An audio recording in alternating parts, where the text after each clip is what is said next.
One thing that I highly recommend you never do is trust your direct mail company to be the one that pulls the list for your direct mail campaign. Let me tell you why. I've learned this from my own mistake. They go in and they're going to pull in as many people as they can. If they're mailing to more people, they get more money. So don't ever put that in their hands. Escape the One Man Show podcast. Derek with Escape the One Man Show. So postcards are cool, right? They look cool, but guess what? I throw all these right in the trash. Now these are better. These look like someone actually sent this to you that you kind of want to open it up, especially if it's got some weight in there. Maybe it's a gift card, maybe it's money, maybe it's something cool. And the cool thing about these are this was written by robots, not by real people.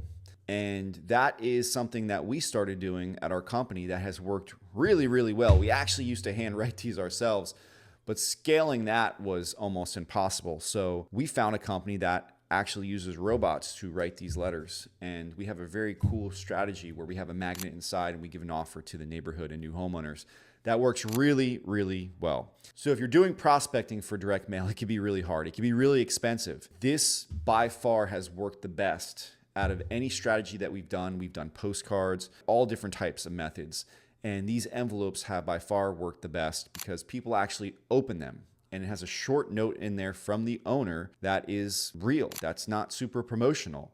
That has a magnet in there to put on their water heater or on their HVAC unit. We get a really good ROI from it. Now, will this do better than an existing customer campaign? No, because your existing customers already know they like you. They already want to buy from you. So conversion on your existing customers is always better with direct mail. But as far as prospecting goes, it does pretty well compared to just cold direct mailing a ton of people or a neighborhood. And like I said, I do the same thing with these that I do with all my direct mail campaigns, is that when I pull that list, I'm only sending it to people that fit my demographics of my ideal customer.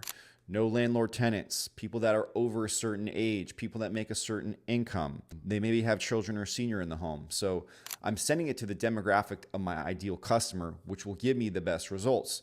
And here's the thing, you can't leave this in the hands of a marketer. And I am not just saying this to talk bad. Not all marketers are bad, but marketers are in it to make money off of you.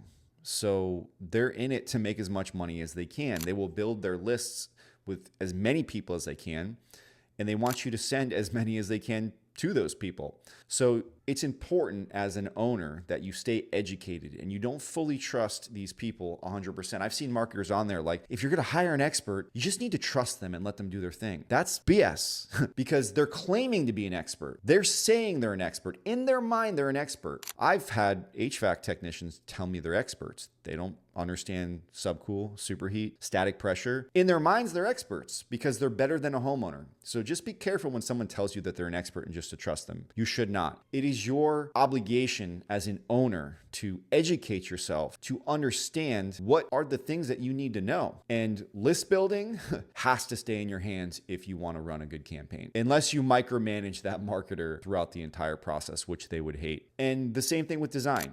Do not let them just come up with a design and let them run it. Take that design, throw it through ChatGPT, Claude, Gemini, have it analyze it to see if it's something that's going to work, or run it through your team. Make sure it fits your culture. Make sure you yourself would actually want to call or book online with this mailer. Yes, some marketers do a great job at direct mail. No, none handle it all really well, including the list building and all the things. And I love AI, but there's certain checkpoints you need to do to make sure you're not wasting a ton of money, because AI could save you money. It could also waste you money if you let some of this stuff go without checking it. So I was on the phone with another HVAC and plumbing contractor, and we were talking about direct mail marketing. And one thing that I highly recommend you never do is trust your direct mail company to be the one that pulls the list for your direct mail campaign. Let me tell you why. I've learned this from my own mistake. They go in and they're going to pull in as many people as they can. If they're mailing to more people, they get more money. So don't ever put that in their hands. I've even had companies, and I'm not going to mention their names, pull my membership list, and it was double of what my actual membership list was. And they did this on ServiceTitan. They said they're very experienced in ServiceTitan. Thankfully, I always double check all of those lists and those numbers. So please, please, please do not trust your direct mail company to pull your lists. You should have tags in ServiceTitan of people that you don't want to send mail to. If there's a do not contact list, a no review list, they don't want to be contacted. Those are not your customers. Make sure you take them off of the list. If someone just got a new HVAC system installed and you are sending a replacement offer back to that same customer, you might make someone pretty mad if it's a better offer than they got. So you might want to also pull those people off of that list, people that just got that thing installed if you're sending a promotional direct mail piece. I want to talk about something else. Is somebody that called you for a free estimate and they didn't buy anything from you, is that an existing customer? I want you to ask yourself that, because I don't consider that an existing customer. They didn't buy anything from you. Sure, they saw your truck, was an opportunity, and you're thinking to yourself, well, if I just keep throwing myself in front of that person, eventually they're going to buy. I don't think that's a good strategy. Direct mail can get expensive. You know what would be a better strategy? Find the people that absolutely love you and already buy from you and send more things to them. Now, I don't recommend you just spam them with promo. I do recommend you do send some direct mail pieces that are things that you're doing for the community, maybe a give back to them, maybe something with your referral program, maybe something fun, something you're doing for pet shelters or whatever you do for the community. Dial down and send it to the people that already like you, that have already bought from you, because people that spent zero with you are not your existing customers. So let's say you pull that list of the last 18 months of customers and you're about to send a mailer to them, and you have about 3,000 people that have never bought anything from you. They just took advantage of a free estimate. You are wasting money on those people because they're not an existing customer. It's just like prospecting. You can consider them a prospect, and maybe it's a warm prospect because you've already been to their home before. But if you didn't learn the reason of why they didn't buy, it could be that you're just not the right company for them. So if you're gonna send those to your prospects, your warm prospects, go through that list and make sure it's people that actually want to buy from you. If they were like, oh my goodness, you were quadruple of the other companies, we would never buy from you, you're better off sending that to a new prospect that fits your ideal customer list. So one thing I want to say for all contractors is do not trust your direct mail company with making your list. And you need to make sure you yourself or your marketing manager or one of your managers is going through that list and removing those do not contacts, no reviews, do not service, and the $0 spenders that have never actually purchased something from you. Now, this is speaking on existing customer campaigns, and this will help you save money on direct mail marketing so you can hyper focus that money on the people that actually buy from you, and they'll buy more from you. Quick break. This episode is brought to you by Conduit Warranty Solutions. Yeah, I actually use them. I used to eat warranty work like an idiot. Now I own my own warranty and I actually make money on it. Conduit handles all the compliance, legal, all of it. If you own a shop and you're not doing this, you're just working for free. Conduit is the warranty that puts money back in the pockets of the guys doing the work. Call them today or go to their website to schedule a free consult at www.conduitwc.com, or keep losing money on warranties. I don't care. Back to the show.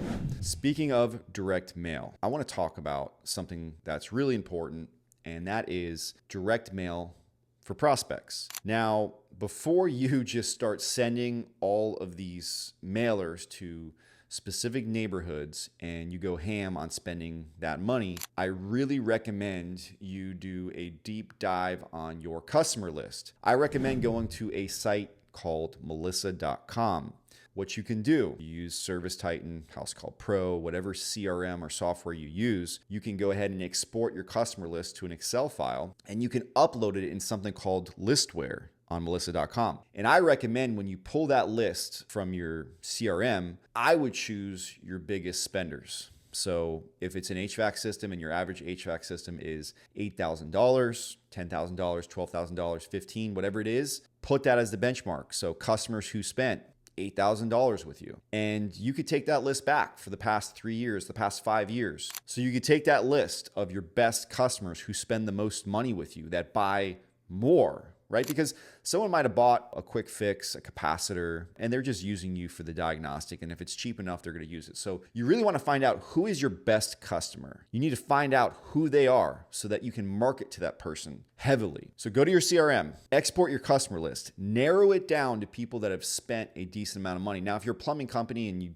don't really do repipes or drains and you just do water heaters, then whatever you charge for a water heater, $3,000, right? Maybe $3,000 is the number. They had to spend $3,000 or more to be on this list. And you're going to take that list and you're going to push it into Melissa.com under the listware. This is super inexpensive. And Melissa.com is going to look at that customer list you sent and give you the key demographics of those people. It's going to tell you what their age generally is. It's going to tell you if there's children in the home, if there's seniors in the home, what is the age of most of the homes, what are the zip codes that you do the best in. And it'll tell you the income of the whole household or the main provider of the home. It'll tell you so many demographics. So Melissa.com is going to give you a clean list of all of the demographics of the people that you submitted to them. Now, what you should do next is take that list and upload it into ChatGPT, Claude, Gemini, whatever you use, and ask it to tell you your key demographics. Who is your best customer? Ask it to explain it to you.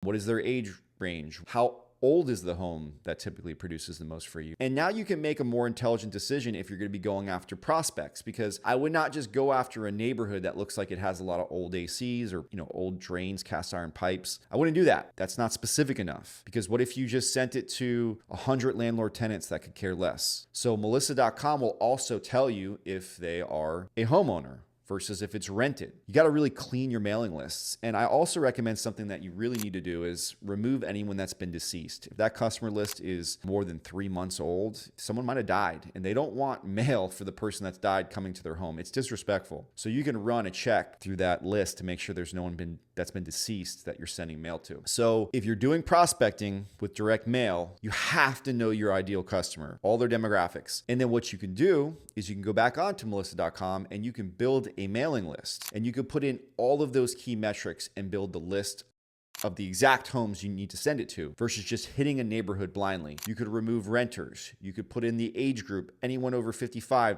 maybe someone that's in their 30s that owns that home might buy from you, but it's very unlikely that they will. There's a reason why your ideal customer likes you. Certain people care about different things. Certain people care about comfort, safety, health. They have elderly in the home or children. They have people that they're responsible to take care of. So they're not going to cheap out. They want quality. So wouldn't you rather send those direct mail pieces to those people than maybe the 30-year-old that just bought their first home that probably is going to have their dad come over on the weekend to fix their AC unit or their water heater? They haven't learned their lesson and hired enough handymen or people off of Craigslist that have ruined their home and flooded their house. They're still in the part of their life where they're making those mistakes. So I don't want to send my expensive direct mail pieces to those people. I want to send it to the people that are most likely to want what we have to offer. Derek with Escape the One Man Show. Hope you enjoyed this video. If you're a contractor for a business owner that has questions about their business, call the Escape the One Man Show line at 321-495-7788. Leave your name, company, location, and your question, and I may feature it and answer it on the next episode. Thanks.